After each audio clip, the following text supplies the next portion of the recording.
Started.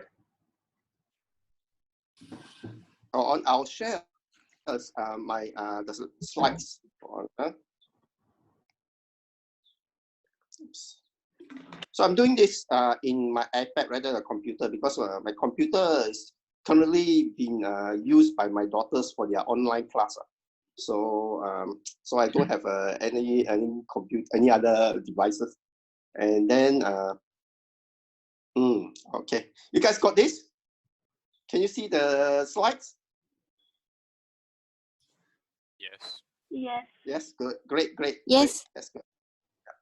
All right, so today's class, as I said earlier, this is meant as an interactive kind of session. It's more of a fun kind of session, and you get the learning from this role-playing exercise. So the main idea of teaching that you come after you finish this class is that you look at P2P from different angles, from different viewpoints, from the investor side, from the platform side, from the government side.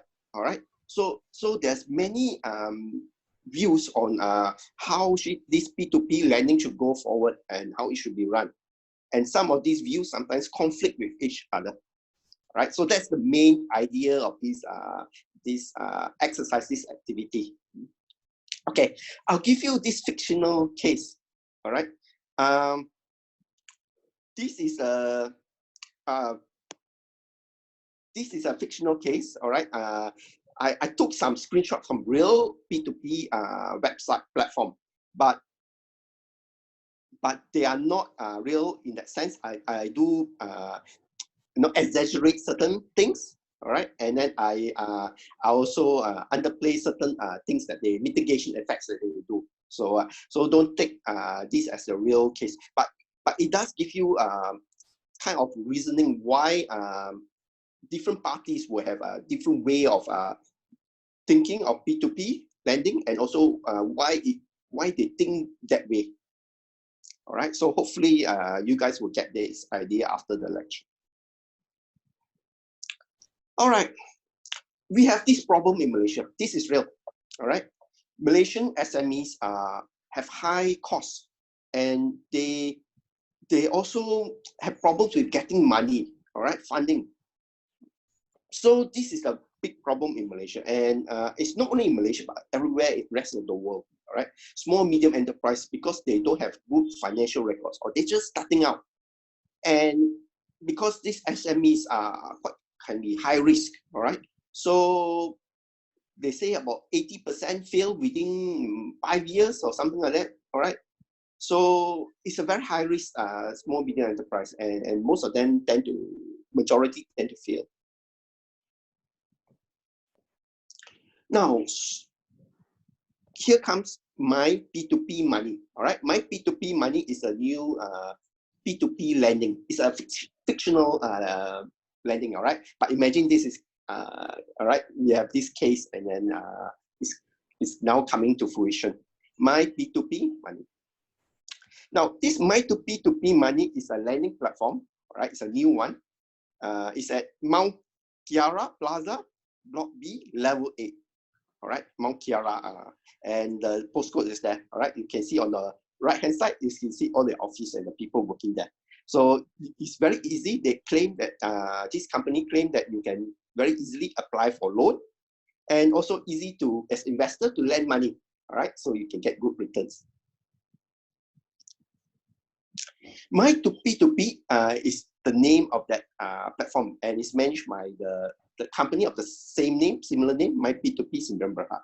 All right, and it operates a P2P financing platform, and then it hopes to leverage certain mobile technologies and to get easier financing for SMEs, and to get investors to actually put in money for those companies. Now, issuers are called borrowers. In Malaysia, we call we don't call borrowers, rather we call issuers. All right. Does anyone know why? Anyone? Hello, class. Unmute your audio. unmute your audio. So it's supposed to be interactive. Anyone know why? Why we don't call them borrowers, but technically it's more correct to call them issuers? Hello, anyone? All right. If you don't know, I ask. Let me see. Okay, Brian, do you know why we don't call them? Technically, we call them issuers rather than borrowers. Hello, Brian. Hi, I'm not so sure. Okay, okay. Anyone wants to help Brian? How about Celine?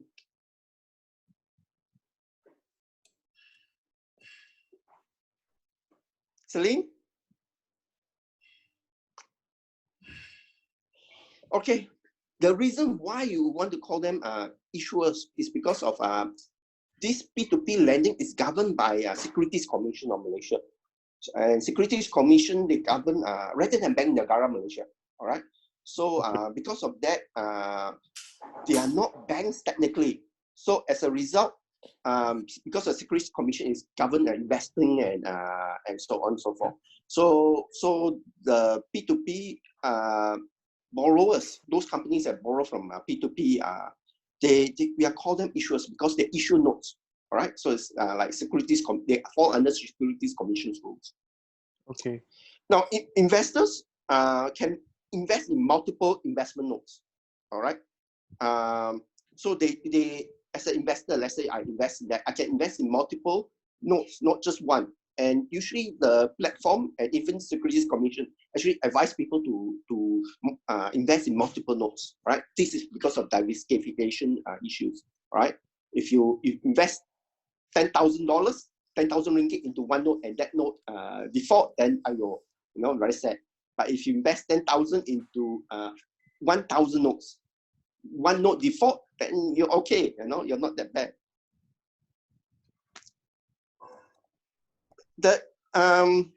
As an investor, to sign up is very easy. You just download the app from Google Play Store or iTunes, all right? Or you can sign up from the website, all right? You enter your name, address, phone number, account number, and then the app or the website will send you a OTP code. One time OTP code will be sent to you to your SMS, and then just one time you just enter the code, and then they say you validate your account. All right. Now, also you have to take your photo. All right. When you sign up, you have to take your photo. So I'll show you. So it's something like this. Take your camera. All right. And then you take a selfie. You have a picture, and then you take a selfie like with your phone, and then you take your IC, you put your IC here, or your passport number if you're a foreigner, and then you just take a picture. So your whole face should go inside the picture. Okay, I'll share again. All right. Hold on.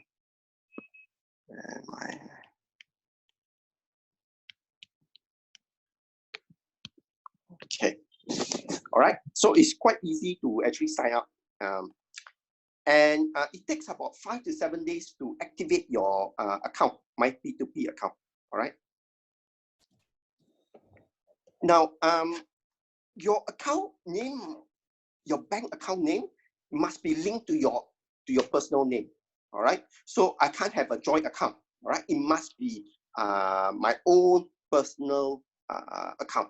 All right. So if I'm Eugene, it must be the bank account name must be Eugene. All right. I can't have a joint account, or I can't use other people's account. I can't use my mother's one, my father's one. All right. All right. Can someone tell me why? Anyone from the class, you want to tell me why? Okay, Rinako, can you tell me why? Can you guess why?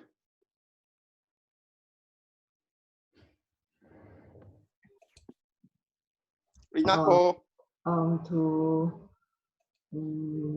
To prevent multiple identities. Yeah, to prevent multiple people pretending to be someone else. So if I'm doing drugs or something, I want to launder money. I don't want. They don't want someone else to use it as a money laundering or create pretend to be someone else and then to launder money. All right. So that's the idea that your personal account, bank account, must be linked to that P2P platform account. All right. Once activated, the investors can directly top up their My P2P account using FTX or direct banking. And this process can be done within a few seconds only. All right. It's very fast and quite easy. Now, for investor, you can invest minimum of 100 ringgit for each node. All right. And you can add in, after that, 50 ringgit increment. So, for example, 150, 200, 250 on each node. All right. You can invest in that. You can't invest less than 100 ringgit. All right. You can't invest 98 ringgit or 90 ringgit or 50 ringgit. All right. You have to invest the minimum 100.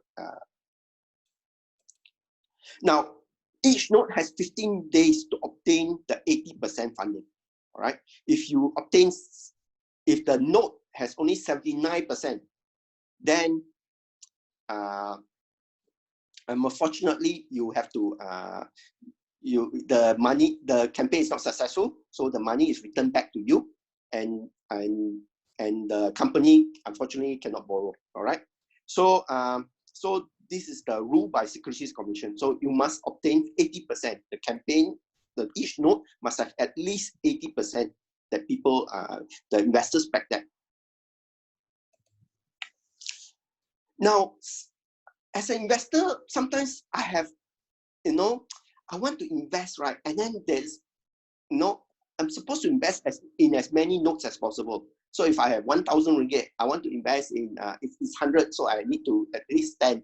But if I have 10,000 ringgit, that means I need to invest minimum 100 nodes, right, to get the 100 ringgit diversification. Sometimes, manually investing 100 ringgit in each node is going to, take me forever. And then, I also don't want to sit in front of a computer and then wait for the node to open and then quickly press the button to invest. That is a bit ridiculous. So all the platforms will have what they call the automated rule-based script. So you set what they call this smart investing, all right? Or in this My P2P case, it's called auto investor. You set it up, and it's quite easy to set up. You set up, you say, what's your investing amount, all right? What is the company, the industry that you want to invest in? Is it all? What's the tenure? Is it less than 2 years? Is it more than 2 years? You can set up rules, and it's quite easy to follow, and then you can do that. All right. So in My P2P case, you can vary by term, interest. So if you want more risky, you say I want charge interest of more than 10% per annum. Then that's the only notes I invest in. Or credit scoring. All right. A is the best note. I only want to invest in very low risk A notes. All right. So you can do this. Now, usually the first 15 minutes, they open up for manual investors. All right. And then the next 5 minutes are open up to the auto investors. So if you want to do manually, so you have to go in within 15 minutes to auto invest. After about 20 minutes, all right, so the first 15 minutes is manual, then the next 5 minutes is auto. But in some nodes, right, it doesn't get taken up. So after that, after the 20 minutes, that is open up to any manual or new auto investors. All right. Now, as a borrower, it's also quite easy, right? So borrowers like companies, they want to issue out the notes, right? This company, My P2P, will reach out via social media, flyers, marketing events to tell them that they can borrow money from the platform. Again, it's quite easy. They also download the app from Google Play or iTunes, and it's available also from your website. Again, enter the name, SMS, and so on and so forth. And they have to click on tick the box here to agree to the terms and conditions if they want to borrow. Now, they need, before they request for a loan, they have to say what's the maximum interest. They have to state in the form what's the maximum interest they're willing to pay, what is the loan amount they want to borrow, and then they download a business plan template. A business plan template tells them, like, for example, like what is their business, how long have they been operating, and so on and so forth. All right, and sometimes some P2P platforms will have, like say, you have to put in your financial statements. All right. The interest rate charge depends on the PD, or probability of default. All right, it's based on percentage. I'll talk to you later about what is PD, how do they calculate PD, and the term loan type of business, ownership, and other conditions depending on my P2P. Right.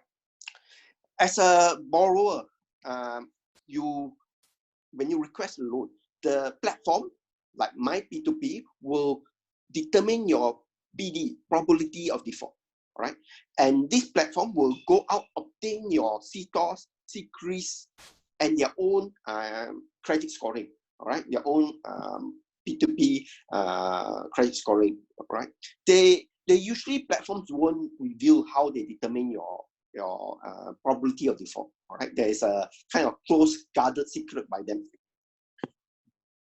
Right, credit scoring A to D depends on your probability of default. All right, so A has 0 to 3%, B has 4 to 6%, and D has the highest, more than 9%. Probability of default of 9% means the note has a 9% chance of default.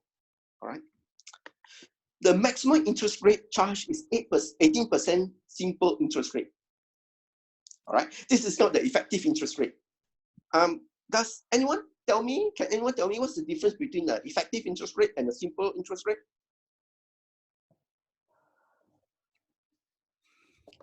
Yiping? Hello, Yiping. Can you unmute your audio? Can you someone tell me? Or maybe Yiping can help. Yiping.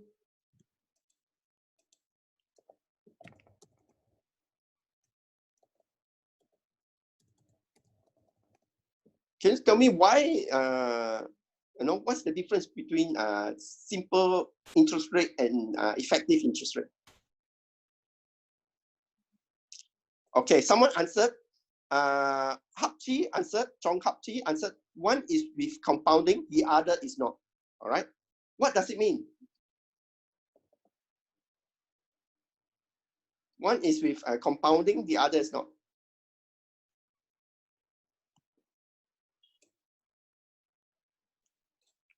Okay, compounding is interest on interest, all right? It's the growth on growth. So the one with effective interest rate is of course higher, and that's the real the interest rate that one actually pays, because this 18% simple interest rate is it's just, it hasn't taken into account the compounding effect. So like the interest rate charge is actually daily, all right? Like their credit card is daily. So the effective interest rate can go actually quite high, right?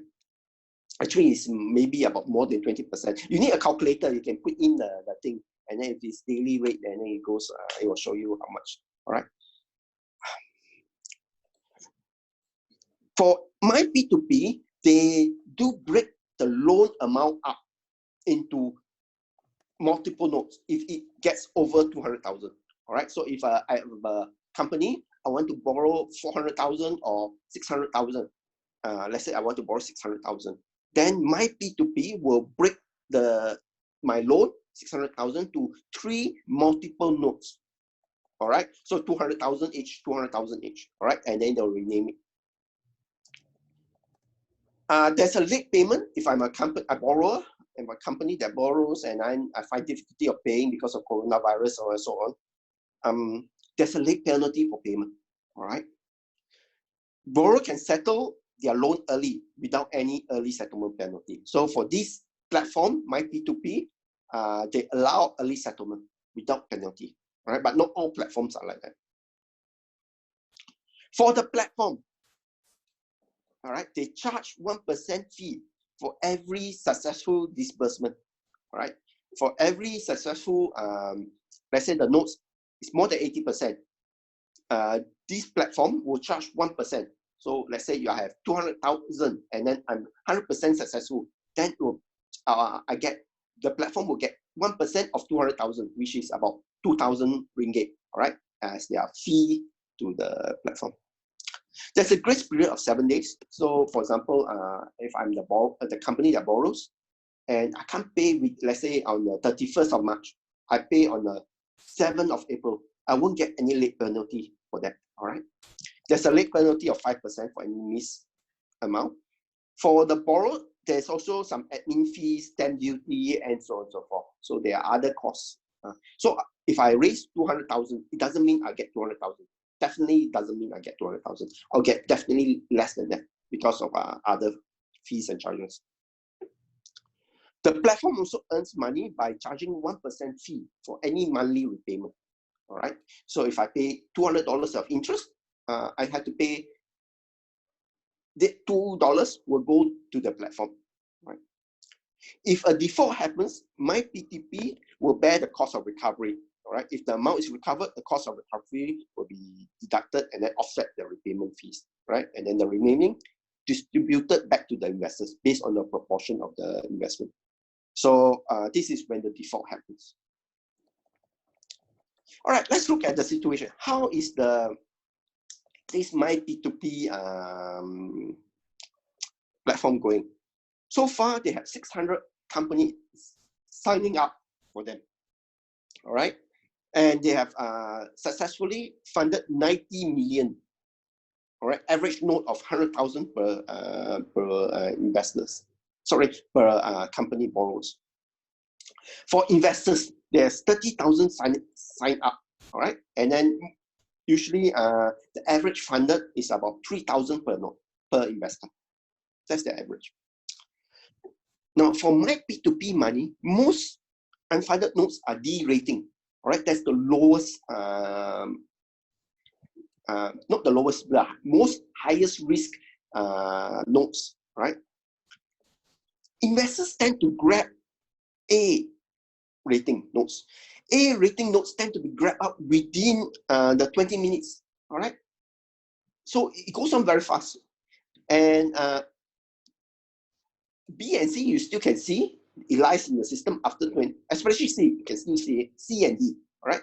But sometimes D also gets funded, right? About 70% of notes pay on time. About 12% of the notes defaulted. The rest are always paying late.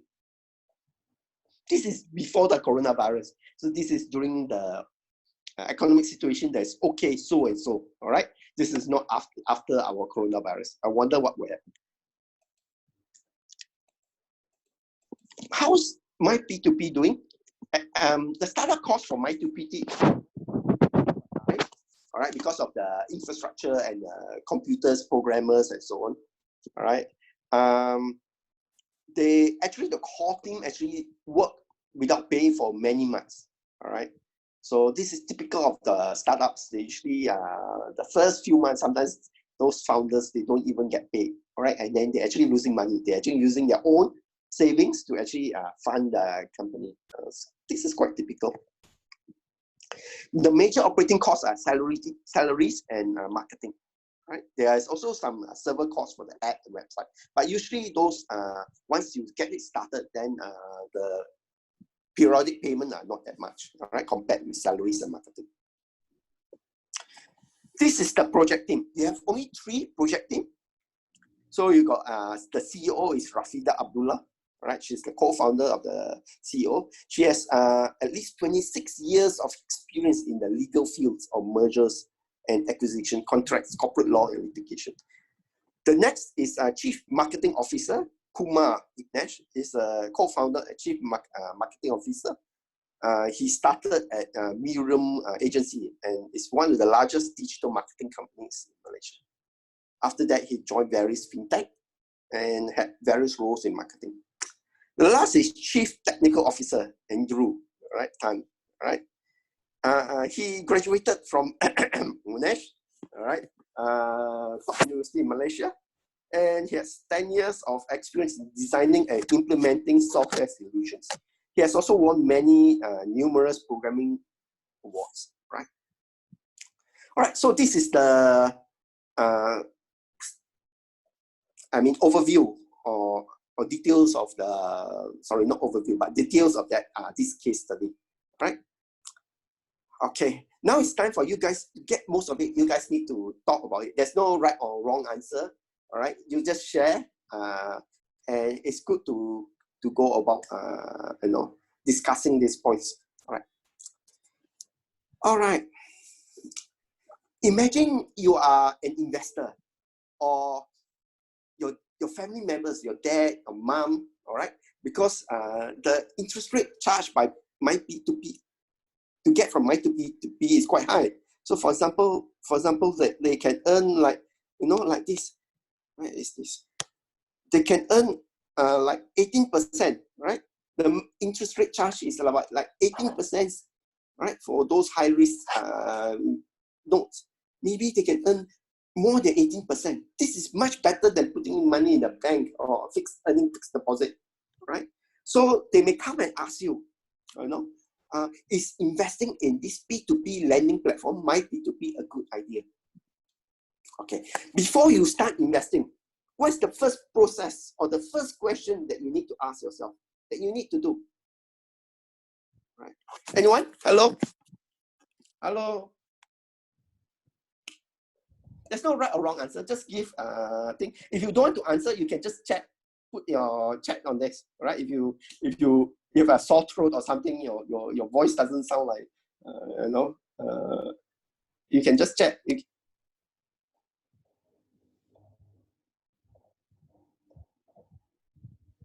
Hello? I can't hear you. Do background research on the company. Good. That's a good response. Yeah, you need to do background research. All right. Okay. Can someone tell me what kind of background research on the company, on my P2P?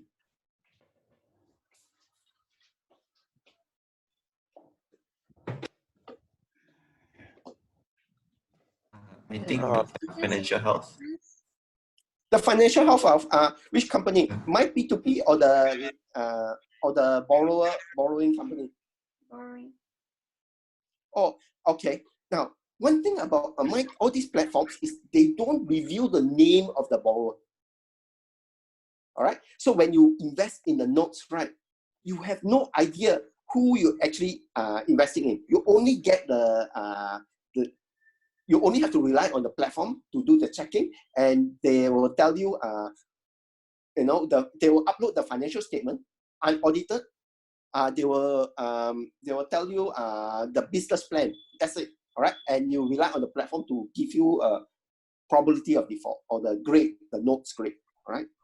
So there's a limitation to checking. But before you even check on the borrower, what else before you think? All right, before you even think of putting money. The credibility of the platform. Good, that is the answer. How do you know whether this platform is legal or not? All right. Check and see if whether this platform is approved by Securities Commission. commissions. Yeah. Yeah, you need to go to the Securities Commission website and check whether this platform is listed there. I tell you a story. This story is in Singapore, right? Singapore of all places. There was this fake my P2P platform, and they got money from investors. After they got money from investors, they disappear. All right. So a lot of people lost money. Right. And this case, this scam is quite common in China before the 2019 time when there was very lack of regulation or no regulation of P2P lending in China. So there's a lot of scam. In Malaysia also, they happen. Securities Commission actually put a warning on one of the Bank Negara Malaysia, warning, blacklisted one company that went in and tried to take money from the public without actually getting the thing. All right. So before anyone invests in or in any investment, all right, your first thing you need to do is check whether that platform is legal or not. All right. Okay, let's go on to the second question. What further questions do you need to ask before investing in the platform? Okay, anyone? There's no right or wrong answer. Just give me your feedback, your ideas, opinions. Anyone? What else? What other questions do you need to ask before investing in this platform?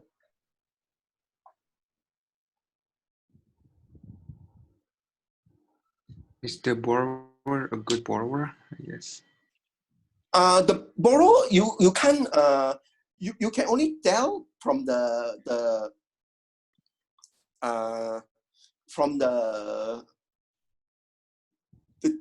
financial or unaudited financial statements from that they put.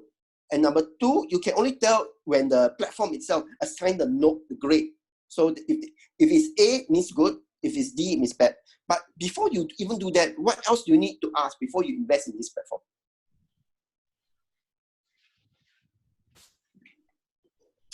The rate of return.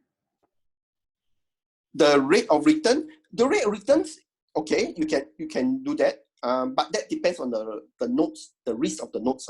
All right, you can ask to that. But before even you ask for the rate of return, what else? Look at the economy and how well that type of business is doing in the market.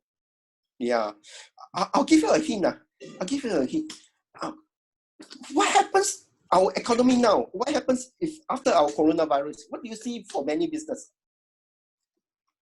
Still suffering. Lack of Suffering. Some they predict that some of them, a lot of them will actually go out of business. So I put you to this question. Let's say I put in 10,000 ringgit into this platform. What happens? This platform, unfortunately, goes bankrupt. What will happen to my money? Default. Will my entire money default, or will they put the money into a trust fund? All right. So this and will there be any other body will they be governing this money or not? Will there be a liquidator or someone to take care of our investors' interest? All right. So this is the question that you need to ask yourself. Let's say even in investing in any investment thing. All right. What happens if the platform goes bankrupt? What will happen to my money? Is there rules or regulation governing this? All right. So in Malaysia, the answer is yes. There's rules and governing this. You can check in all the platforms. There's what will happen if the platform goes default. All right, the money will be put in a trustee. Some like Fantastic, they put it into Maybank trust accounts. All right, Maybank trustees. So the Maybank trustees will try to govern and then try to get back the money from the other borrowers, and then those paid back, they will send it back to the investors. And so your money that you invest in, it won't just disappear. All right. Okay, so let's go on to the third point. How do you assess the returns from my P2P investment? This is an easy question. Anyone? How do you assess the returns?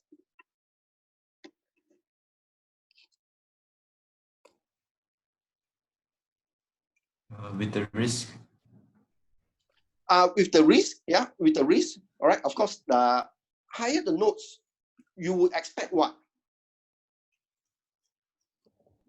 The lower the risk, like if it's A grade and lower rate of return. Yes, yeah, lower rate of return. Okay. Another, how about the term? Let's say I have a note A, two notes A. One is 3 years, the other one is 2 months. Which of the notes will give me, you want a higher return as an investor? 2 months. 2 months, you want a higher return? longer one.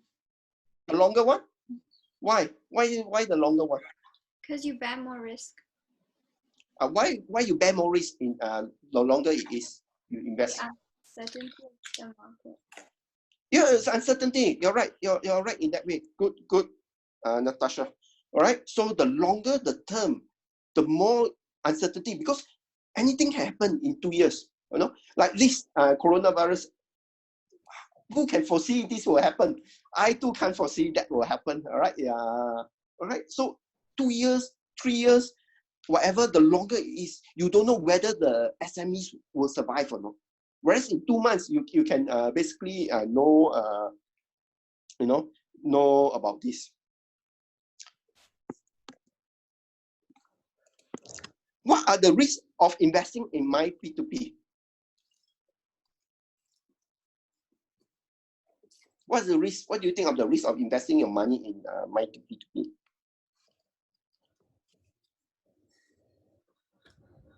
I'll come back to this question, but maybe you give me the thing. I will comment on it. I'll come back to this because after I do the other paradigm, other view, all right?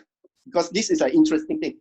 You will get more in depth. Your answers might change after review the other things. Okay, what are the risks? What do you think are the risks of investing in this my P2P? Anyone? Again, no right or wrong answer. Just for discussion's sake. There's no marks or anything. The risk that the background check by my P2P itself is not sufficient. Yeah, that's one good risk. It may not be sufficient because you rely on the my P2P thing. All right. Okay. Anything else?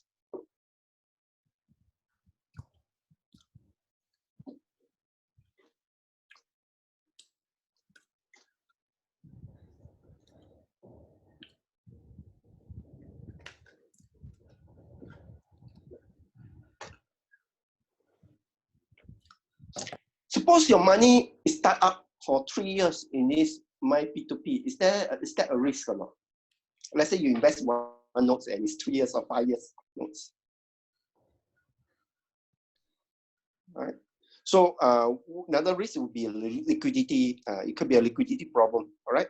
If you invest in a very longish term and you, for example, you need the money for, let's say, you want to have a operation or surgery or something or some emergency, you can't take all your money out.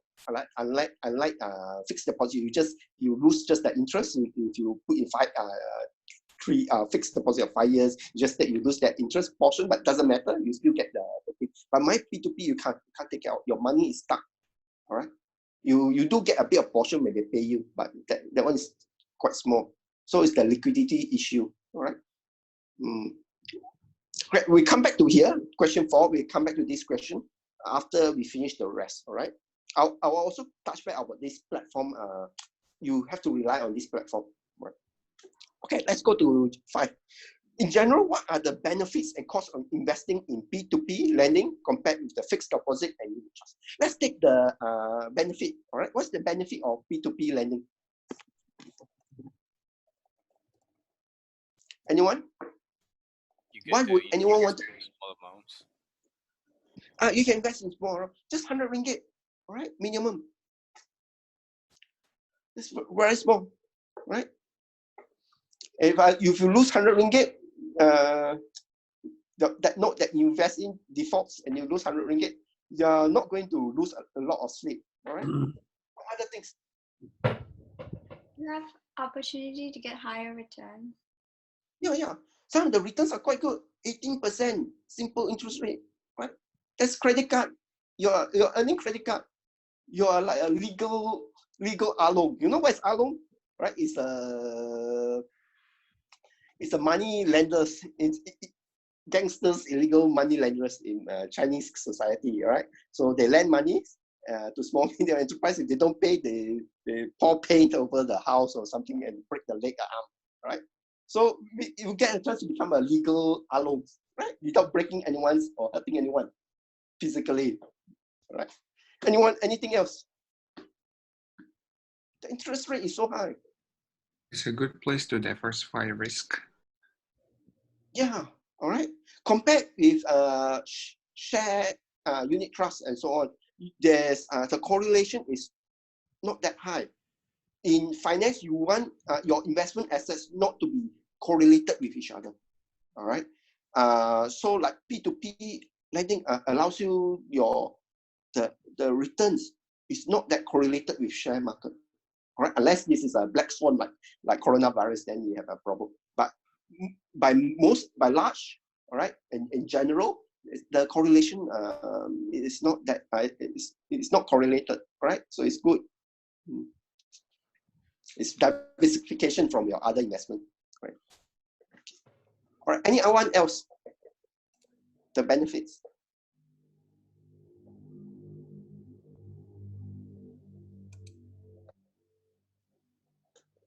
Okay. If anyone got any more, we can come back to this thing again. Okay. How about the cost compared with fixed deposit and interest?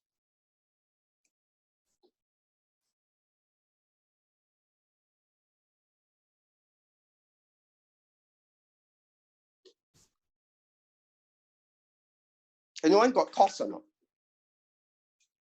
Unit trust is you're investing in a portfolio of shares, all right? Fixed deposit, you know, is safe, is protected by our government, PIDM, all right? So it's pretty low risk. That's the cost of investing in P2P lending. Oh, you guys, have I convinced you all to invest in P2P lending? Are you all very greedy to get that 18% per annum simple interest rate, and effective interest rate is more than 20%? Hello, anyone?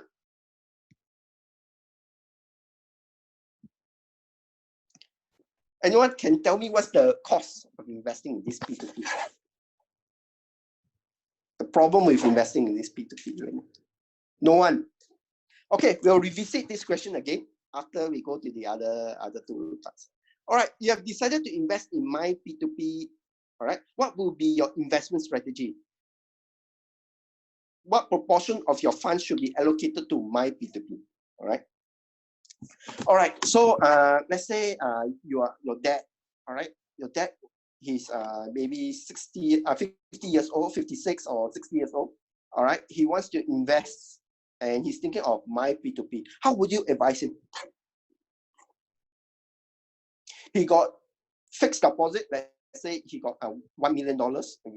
He got 100,000 of fixed deposit. All right. He has of course emergency cash or something, emergency fund. All right, that one. Let's ignore the emergency fund. Let's say concentrate on the investment only. So he has 100,000 in fixed deposit. He has 200,000 in bond funds, unit trust bond funds, and then he has another 200,000 in unit trust, right? So he has 500,000 left. He's thinking of putting that 500,000 into my P2P. What do you guys think? Anyone? How would you advise, let's say, a family member who has these criteria?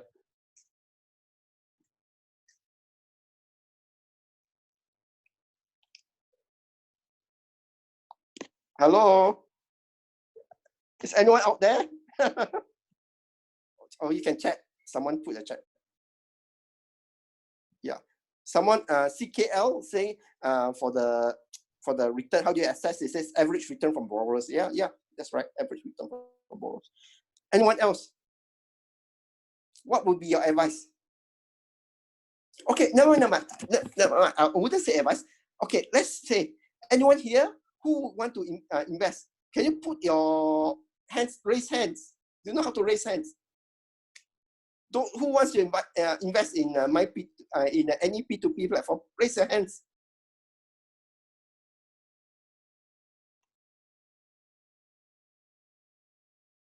Or can someone respond to me? Am I still talking to a class? Hello? Yes, sir. Yes, sir. Yeah, okay. Good. Someone raise their hand. Only one person. How about the rest?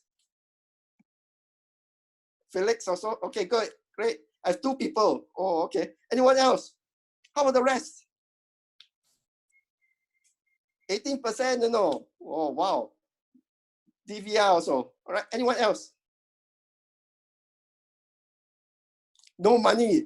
100 ringgit. No, never mind. No, this is, let's say your father, or your relative, your uncle, your auntie, they have lots of money. They want to invest in this. You know, would you stop them or something? I would advise. So I have 2. I would advise not to put 100% of your funds into the P2P. They put 50%. Let's say the dad, that's someone, your uncle or dad, he has 500,000. He wants to put in 50% of his investment portfolio into this. It's a bit too much because Bit too much. Just why would you say it's bit too much? Because P2P lending is still considered risky, right? Like a lot of still startup companies actually want to earn money. SMEs, they are small SMEs, yeah. I think also what happened in China, the protests and all that, because a lot of them defaulted. In China, it's because at one time before that they had no regulation at all. So we can't really use China's case maybe before that because at that time the government didn't do any regulation at all. All right, so a lot of people, they were scam companies. They're not really P2P in the sense. They are sometimes pyramid schemes, gaming team, gaming companies. They're meant to scam, and some just shell companies that just take the money and then after that they disappear. So a lot of that happens. But I mean, if it is regulated, would you still want to do it? Some people say 10 to 20% because it's risky. All right. I just want to know why you guys consider as risky. Is it more risky than unit trust? I would consider it risky because it's still a new scene in Malaysia. Yeah, it's as compared good. to unit trust, who have been existing for very long. So Mm-hmm. I would invest like 10-20% and see how it goes before like putting in 50%, which is a lot. Okay, good. Very good, prudent one. Yeah, because it's unknown. You can't assess it because there's no historical record. Very good, very good. That's one thing. All right. Anyone else?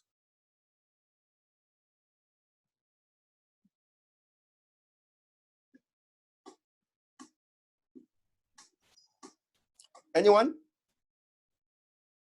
All right. I will stop here. I will tell you what I think. Let's go on to the next one. We'll come back again to this slide. All right, because maybe your opinions or our discussion will change. All right, depending if we have more facts and so on. Okay, let's go on to the borrower. All right, you are a company, a borrower that let's say the small medium enterprise. You need money. All right, so number one, why would you want to borrow my P2P instead from a conventional bank? All right. Your bank, do you guys, anyone know how much interest does the business loan from a conventional bank charge to a small medium enterprise? Does anyone know?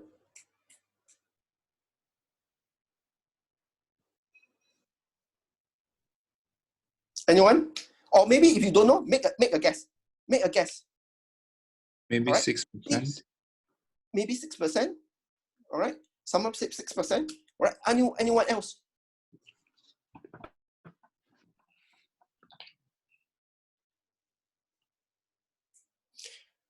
Hapchi is very good. He says banks require a lot of documentation and records to get the business loan. That's a good point. All right.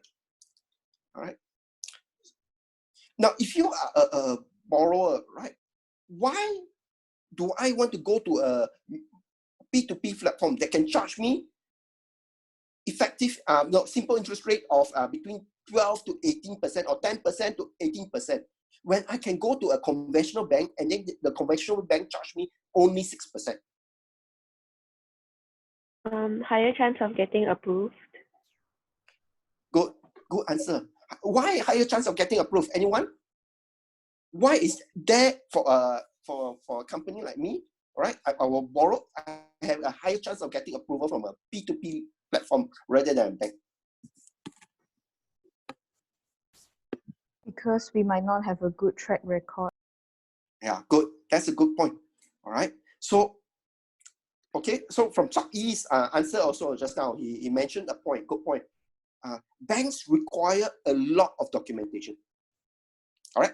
And your financial statement, you can't give them an audited financial statement. They'll laugh at you. You need to give them audited financial statement and some good track record. Some of these borrowers do not. They do not even have financial statements. The accountant are themselves. All right. They are single proprietor. All right. Or they they don't have records. They may just start out their business. Okay. Now you know this point. How does that change your? Let's go back to the previous slide, number 4. All right. What are the risks of investing in my P2P? Does that change your viewpoint of these companies that borrow from my P2P? Anyone? Or it's still the same? Yes, because now it's like all these borrowers are like the rejected ones? Yeah, most likely, most of them are likely to be rejected from the banks, or they cannot get the loan from the bank. So they have to go for, they're willing to pay a higher interest rate to get the money. All right. So does that change your risk assessment of these borrowers? So that means we don't really trust the P2P platform as well, I guess. No. That one later we go to the third slide. All right, we'll talk about that, about their business model and their profitability and so on and so forth. Okay, so does that change your risk assessment? Yes. So is your risk of this P2P lending gone higher or lower or the same? All right. Those who say higher, please raise your hands. Raise your hands. You use the Zoom function. Raise your hands. Oh, okay, I can see a lot of people. Good. Higher. Those that think is higher, raise your hands. Wow. 1, 2, 4, 6. Any more? 7, 8. Wow. Almost the whole class, man. How about the rest? The rest of you. Rinako, Manyao, Manyu, JY, Puni, CBKL, Catherine. You guys still think it's the same or lower? Okay. Who thinks it's the same? So those that raise your hand, you unraise your hand. All right. Who thinks the same? Your risk assessment is still the same. After knowing that these borrowers can't actually get money from the bank, they are rejects. They have to get money from the P2P. Who are the same? Oh, Felix and Wei Jing think it's the same. Who thinks it's lower? The risk is lower. Oh, no one thinks it's lower. Okay. How about those that never put up their hands? All right, what are you guys doing? Ayo, maybe if you don't like hands, maybe raise your feet. All right, raise your feet. I cannot see you. Your video is turned off. You can raise your feet there, right, in your private room or whatever. Okay, so so that changes the thing. Number 4. So the risk is higher. All right, because you do not know because these borrowers are they cannot get money from the bank, so they are rejects. So they have to come to the P2P platform. Okay. Now, many P2P platforms offer anonymity. Right? All right, meaning investors have no idea who the borrower is. All right, they no idea. They don't even know the company name. They don't even know who's the director, who's the guarantor. It's all private. All right. Now, as a borrower, all right, do you prefer anonymity? What happens if the P2P platform has your name? Anyone? Can we guys discuss this? I think it can be better because if there's a default, then it doesn't affect the reputation of your company. If you default, then it doesn't affect. Okay, good point. But I put it to you: if you default, you go bankrupt, it already affected your reputation, right? All right. If you let's say you own a KKK hawker center, and then you are the company of that KKK triple K hawker center, and then you go bankrupt, people know you defaulted already. They even know, they even know your business and your family details. All right. Anyone else? Would you, as a borrower, prefer anonymity?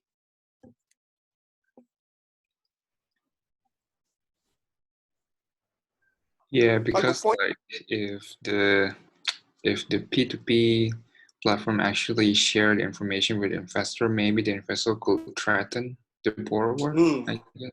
Good point. Yeah, good point. Okay, I'll tell you a story. This is the story. I invested in P2P, and then there was this note. All right, it got defaulted, and then there were some investors. They want to find out who the borrower is, who's the company. All right, They said they wanted to go to that company and then threaten and scold them. The problem is sometimes it's not the fault of the SMEs. You already know 80% of SMEs do not survive within 5 years. All right, they will go bankrupt.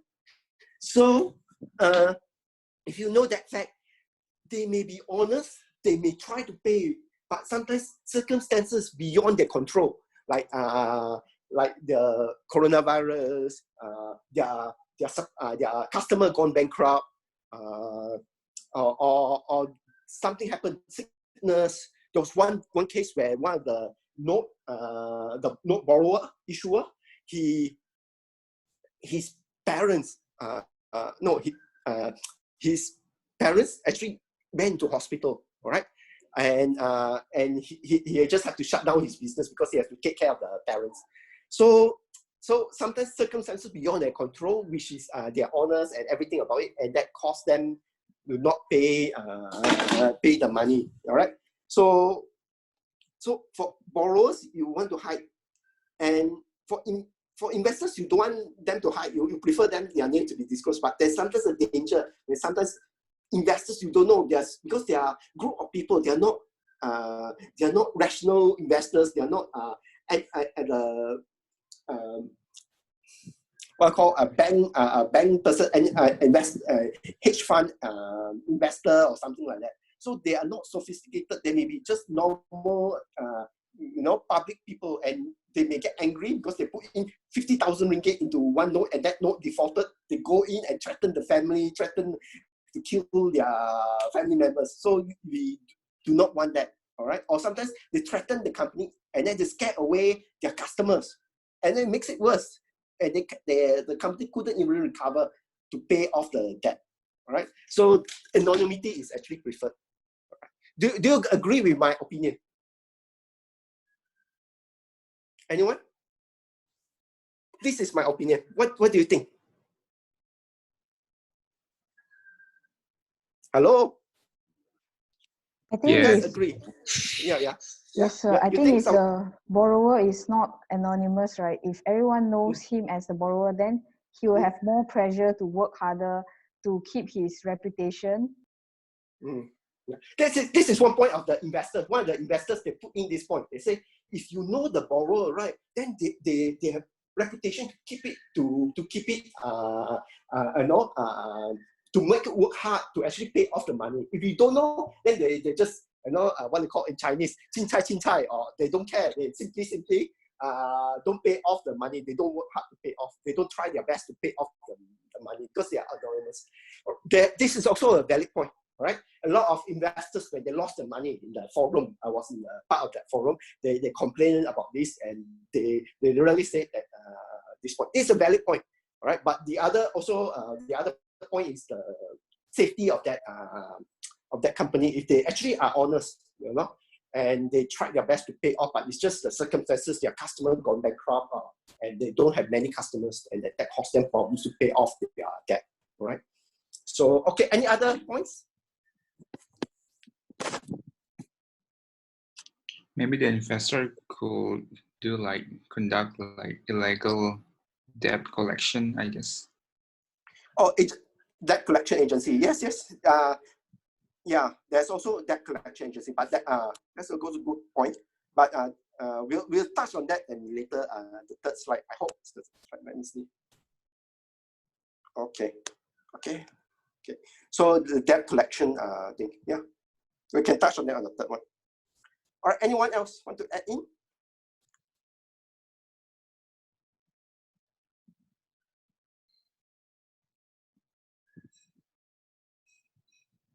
Okay. All right. We go on to the third point. What do you guys think of the impediments of borrowing from P2P lending in Malaysia?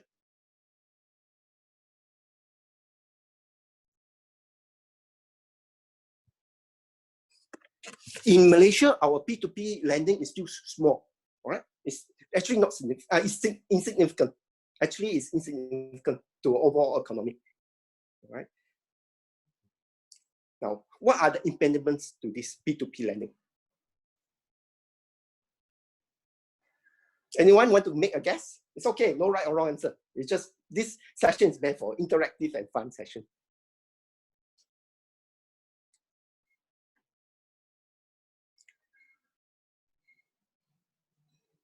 Anyone?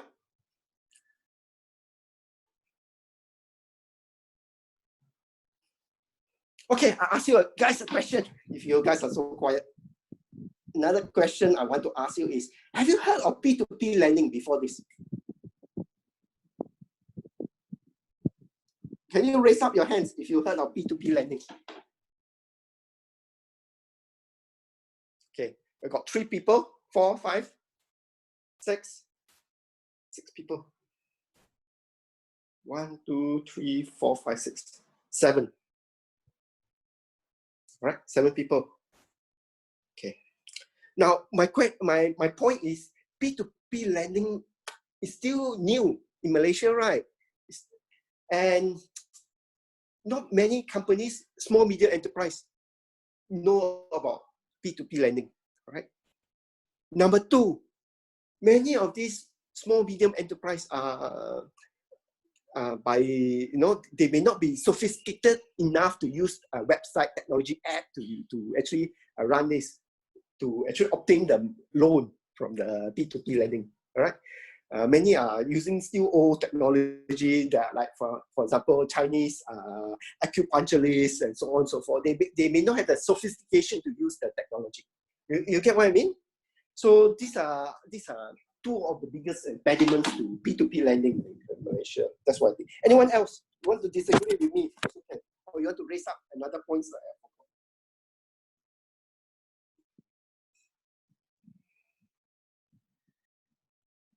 Okay. I think. Okay, we got. Yes.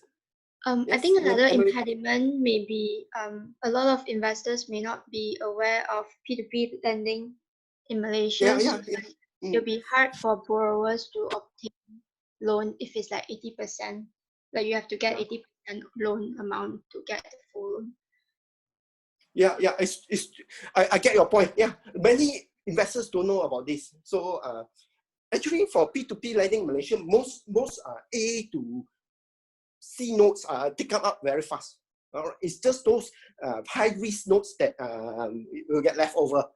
But so that's the problem. But actually, it's actually the other bottleneck is actually the borrowers. There are not many borrowers that actually come in. All right. I'll give you some my life experience. I actually wanted to borrow. Sometimes it may be many weeks.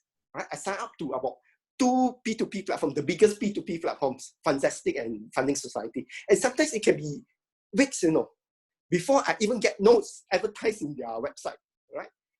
So that was in 2018, mid of 2018. There will be many weeks, right? There's no advertisement or notes because the borrowers don't go there. They didn't, the marketing is not that done yet, all right? It's not that widespread, so there's not many notes there. So that's one of the bottlenecks. But all right, anyone else before I go on to the third slide?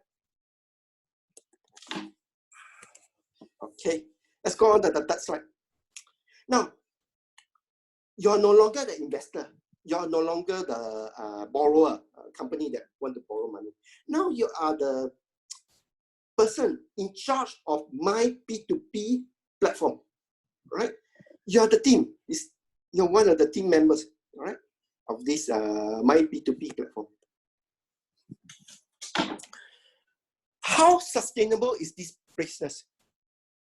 What is the break-even point of amount loan issued out, assuming 30 staff with an average of 4,000 per month?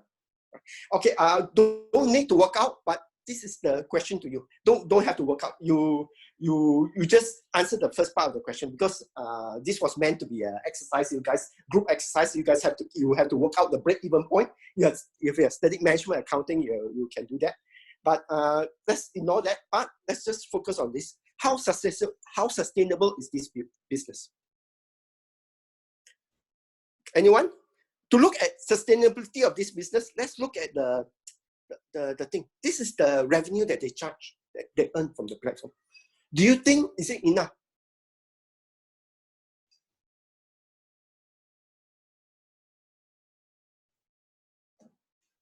%1 fee for every successful disbursement. 1% fee of interest.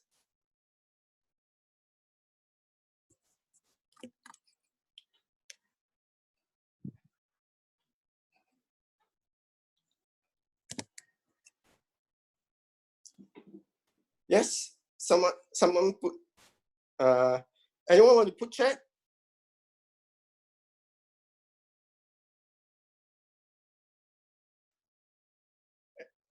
Anyone, any comment?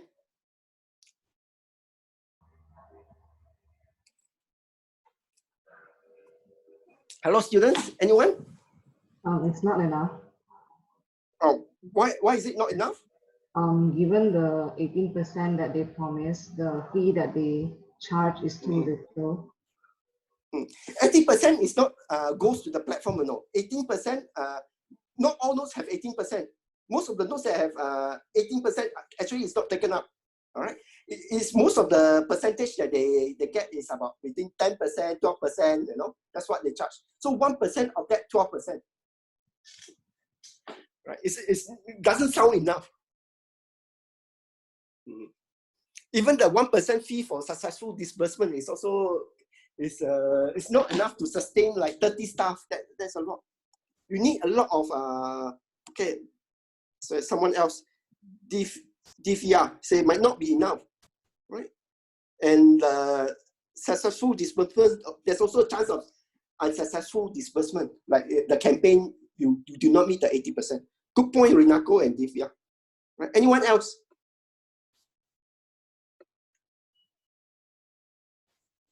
So what am I trying to say? What is it, or not what I'm trying to say? What does it point to? That means you need how many loans, how many borrowers to make this business to be successful? A little bit, moderate amount, many loans.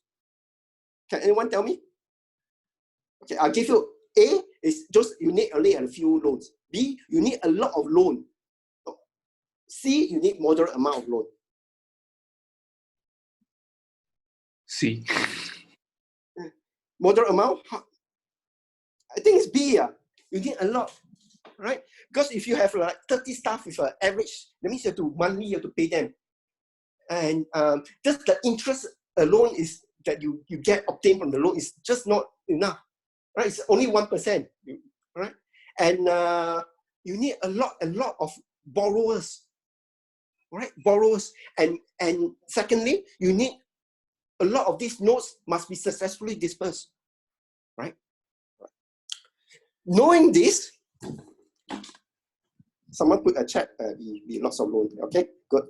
Knowing this, how would it affect your risk? What are the risks of investing in My P2P? You know the My P2P platform is under pressure to have lots of success, disbursement of borrowers. What do you think of the risk?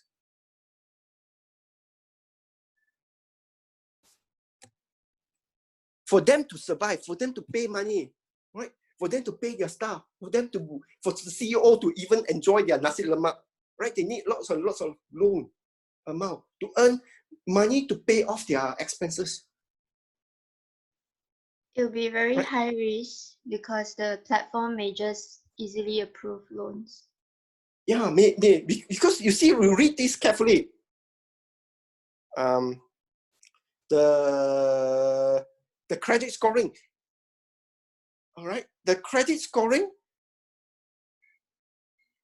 You see the last one, the loan request and scoring, the third point. Interest rate charged by P2P depends on probability of default and other conditions depending on My P2P. So the credit scoring itself depends on My P2P. All right, the credit scoring itself depends on My P2P. So if My P2P has the under pressure business-wise to survive, to disperse as many loans as possible, do you think this is a lower risk, medium risk, or high risk? What do you guys think? Is it low risk, medium risk, or high risk? High risk. Yeah, high risk. I would say so. The platform might be under pressure to survive to to lower the credit scoring to make them like A or something, when actually the company is, the borrower is actually D or C or even B, right? To get the loan dispersed out, right? Just to survive. Yeah, DVR said high risk. Yeah. Okay, let's go back to the second point. If you are the CEO of my P2P, is there any other ways of generating revenue?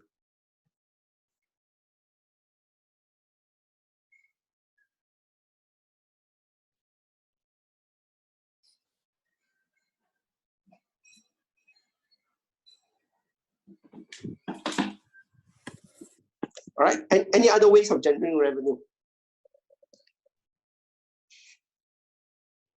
Yeah, DVR is good. DVR say transactional fees on investors. All right, transactional fees. So again, transactional fees from investors.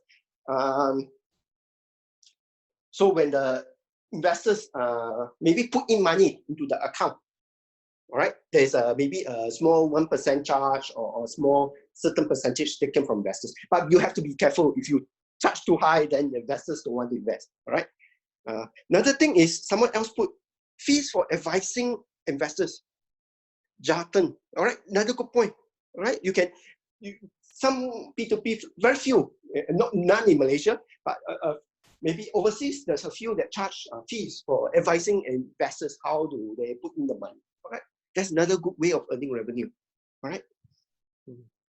So you guys should be in business entrepreneurs, all right? Seems to get good ideas for this. Any other ideas? I'll keep you all in mind. So next time when I start my own P2P lending company, I'll hire you guys, or you guys can be my partner. Anything else?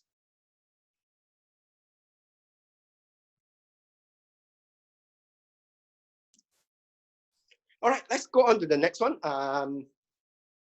What are the platforms my P2P major costs? What's the major cost for my P2P?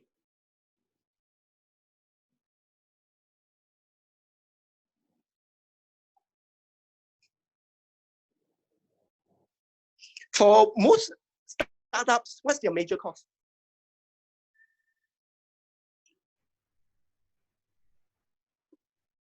Borrow acquisition cost. Yeah, good. How much the marketing to get the borrower to come to this my P2P platform? Right? Someone put it up. Yeah. That cost is quite high. Anyone else? Because in Malaysia, many people do not know of P2P lending. Right? They still do not know what is P2P lending.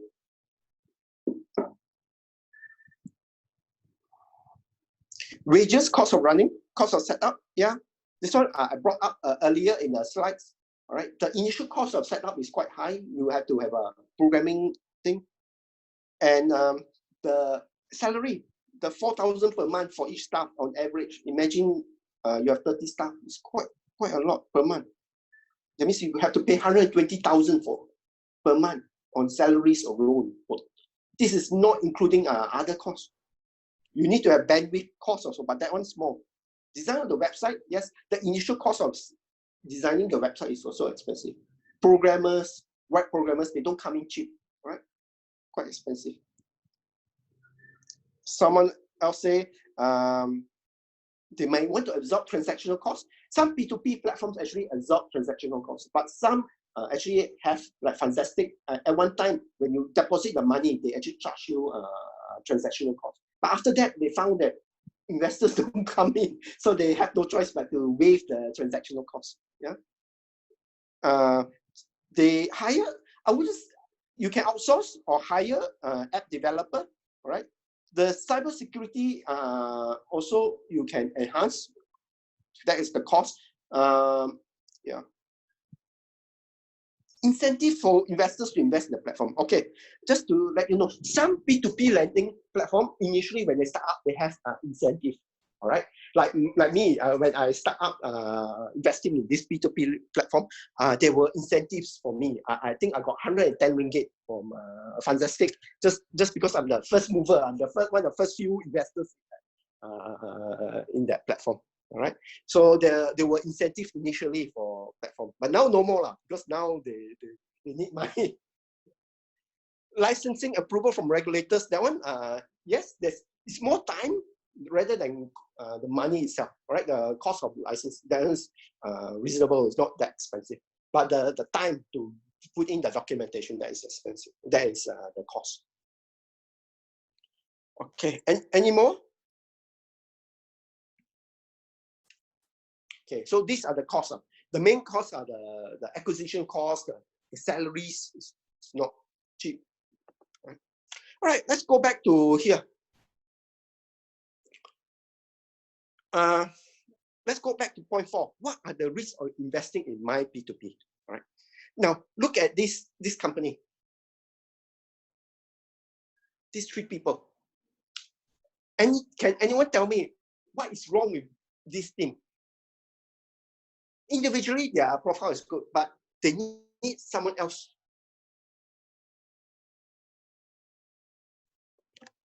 You got a marketing person, you got a manager, you got a IT specialist, but there's someone else missing.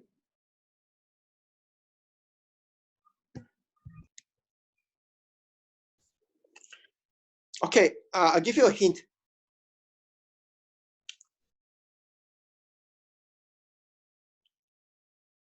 Yeah, Divya says someone from the banking background. You're right.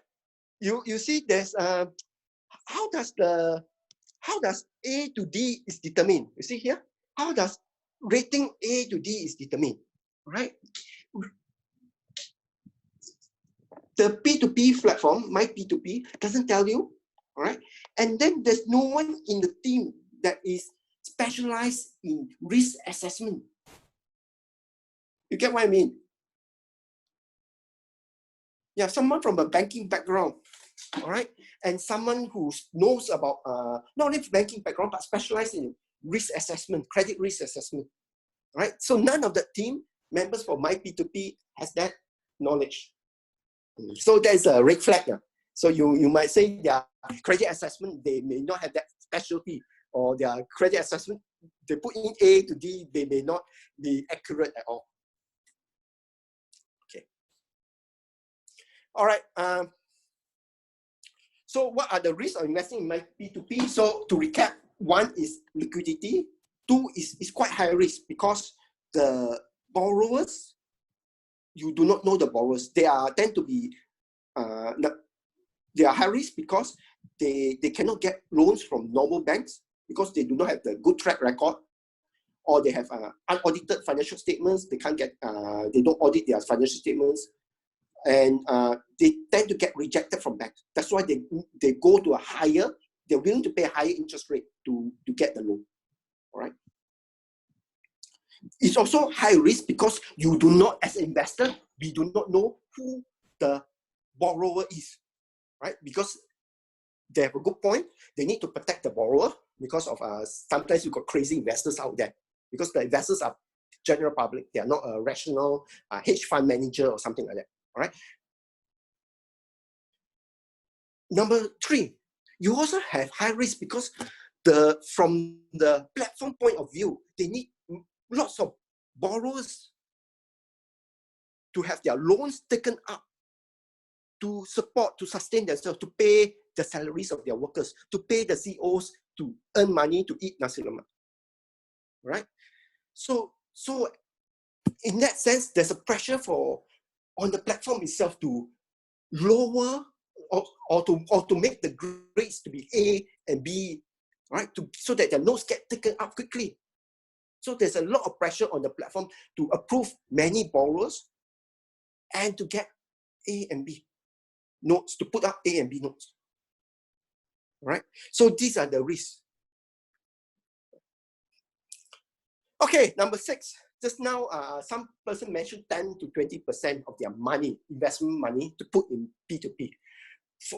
How would you change your advice now? Suppose someone is a older person, right? Dad, uncle or dad, or mom or auntie, who wants to put in 500,000 of their money in this P2P platform. Do you agree or not? Has you changed your mind about this? Have you changed your mind? Anyone? I think they can invest in P2P, but probably in different platforms. Maybe some funds go to my P2P, then some funds go to another platform. Yeah, good point. And how many % of your total portfolio should be invested in P2P?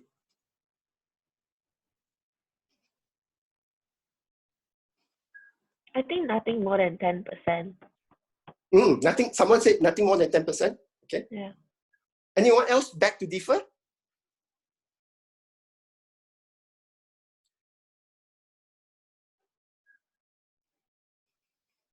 Okay, I'll put you to. I'll give you some opinion. You see, this person, is he a younger person or older person? 60-year-old. Younger or older? Older. Older. Yeah. Yeah. So if he lose the money, is he earning income or not? Is it income coming in or not? Is he earning a salary? Is it business? At the moment he's retired, right? Assuming he's retired, right? So there's no money. So should that person invest in something that high risk? Depends how stable the person is. Does he have dependence or not? Is there anyone that has to rely on him for the money also? Right? Does he have a wife? Maybe the wife is needing medical, maybe having diabetes. Is diabetic, maybe having treatment. So do you think he should invest in that, something more risky or not? No. So these are the questions you need to ask. Are there dependents? All right. How old is he? Is the money, any money coming in? Is there any existing, maybe medical condition that he has to put aside money? So these are some kind of questions, issues that you need to think about and need to ask me actually. All right. So these are the things. All right. So the risk appetite for this, someone put risk appetite good. All right. It's quite low. All right. Because he's 60-year-old. He plan on he's actually retiring, right? If he's a 20-year-old, it's different advice, right? Than a 60-year-old. If it's 20-year-old who has no dependence, right? The parents are okay, well off, can survive on their own. Then that person can take in more risk. But this person, 60-year-old, he may have dependence, right? Or he may have even medical condition that he needs to take care. He cannot earn he's not earning any money, yeah? Right? There's no salary coming in. Okay, just my opinion, I would say, even if you're young, I would say, don't put in 5%, more than 5%, less the better, all right? Between 1 to 5%, all right? That's my advice. Maybe because your sir is quite old. The reason being, because even before the coronavirus, your sir as an investor, I put in, and I didn't put in a lot. I put in less than 1% of my total portfolio because I knew it was quite high risk. Because there's I look it from the borrower side, and I also look it from the platform side, right? That the platform has a pressure for them to actually disperse as much loans as possible, all right? And from the borrower side, these are high risk group. They are not likely to pay off the money, right? Now, from my experience, Fantastic had about more than 20%, about 18% to 20% default of all the notes, you know. So you put in 100 notes, about 18 to 20% won't pay you back, right? If this is before the coronavirus, right? So in other words, you're going to lose your money. It's very unlikely you're going to make profit. You know, that's the thing, right? So so that was my experience facing this, because a lot of issue with the borrowers are you don't have they are audited. They don't put in the financial statement also in their website, right? So that is the problem, because you don't know enough of the borrowers to make an informed decision, better to lend out the money. You have to rely on the platform to make good decisions on the borrower. Let me see, what else do I need to cover? I think Another thing is there were cases, a few investors, they invested like 20,000 into notes, all right? And then the note unfortunately turned bad, you know, right? It turned out bad. So they lost all the 20,000. So if you ever go into P2P, you can diversify as much as possible. So for my personal experience, I make a small loss in Fantastic. I make a small profit for Funding Society. Funding Society, because of its short-term loan term, and then they target medium business. So those businesses tend to be able to pay off their debt better than small enterprises. Now, there's another risk I forgot to mention. What are the risks investing? Can you look at here, this slide, and look at point 4?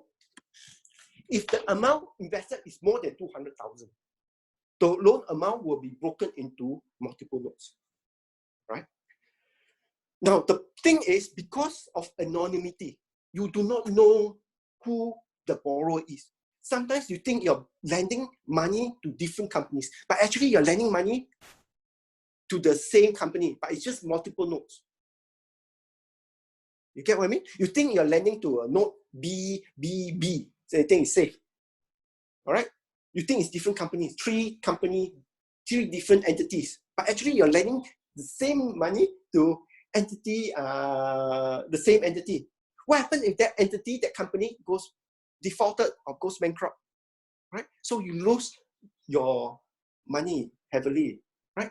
And that goes against diversification. Your diversification is you want to lend money to different companies, right? And different notes. But here you're lending to the same entity, same company, it's just multiple notes. You get what I mean? Yeah. So this is the problem with my P2P and also some P2P platforms. All right, anyone got question? All right, the purpose of today's discussion or activity is just to get you to look from different point of angle, like from, let's say, if you are an investor, you know, you want to invest in P2P lending, or if you are the borrower, you want to, you know, you want to get money from a, and also from the platform itself.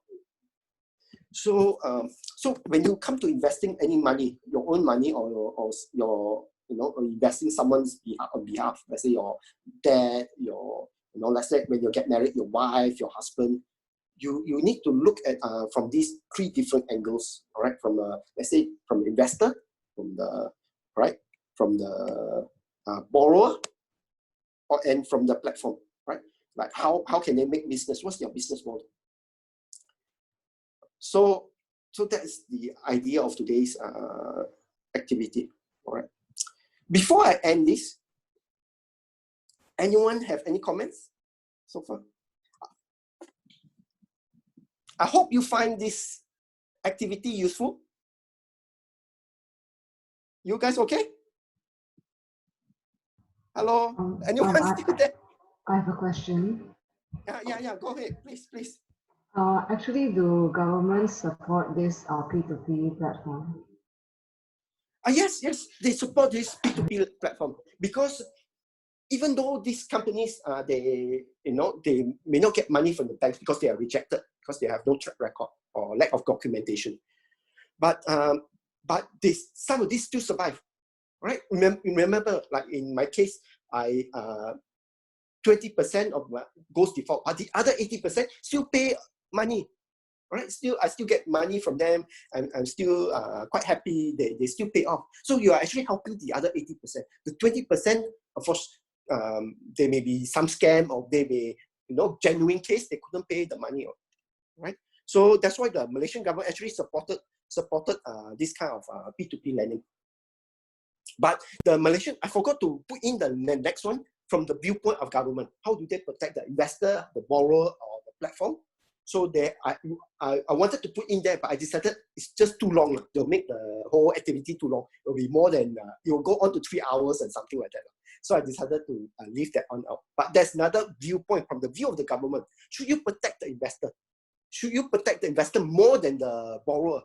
should you protect the platform because you want to have this kind of thing, right? So that one we haven't discussed, but there's maybe in the future time when maybe after the coronavirus, you can come to my room and then we can discuss that. Okay, anyone else got question?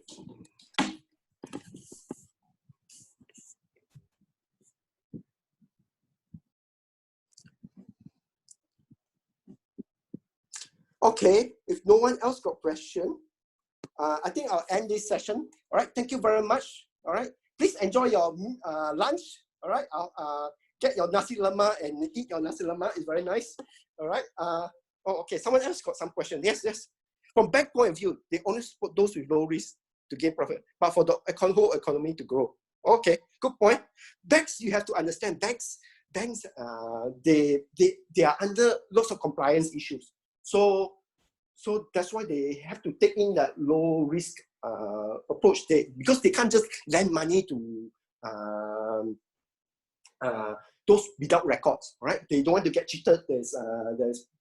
They're under governed by Bank Negara Malaysia. They have to follow the regulation, and the margin, the interest that they earn is not much. So that's why they have to take that low risk approach, right? Yeah, this one is good. That's why the P2P coming to support the SME, right? Someone put in the chat, they need to support the medium risk. In other words, the SMEs. Yeah, that's where the P2P lending, that's why Malaysian government is trying to promote this P2P lending. It's not only in Malaysia, but in also Singapore, Indonesia, they have their own P2P platforms. Okay. That's a good point. Can investors sell their loans at any point in time in P2P? In Malaysia, at the current time, the answer is no. All right. Now, the reason is this. Number one, how much should the investor sell their loan? All right. They need to give some incentive from other buyers to buy off the loan.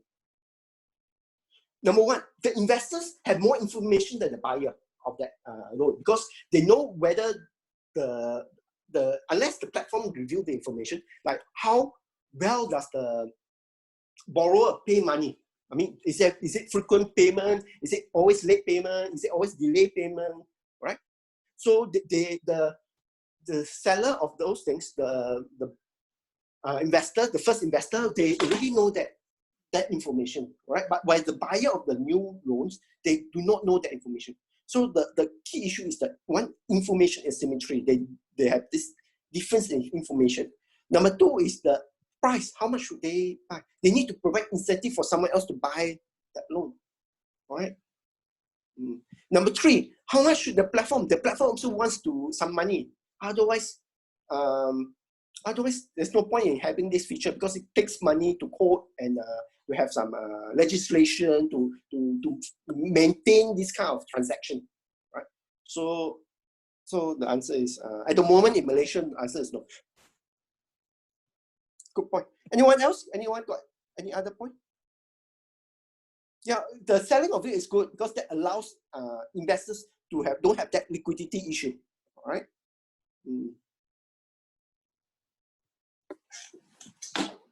All right, that's it. All right, thank you very much again. Enjoy your nasi lemak. All right, it's almost lunchtime. All right, recess time. We didn't have a break because of the nature of this activity, but okay. All right, thank you very much. Bye-bye.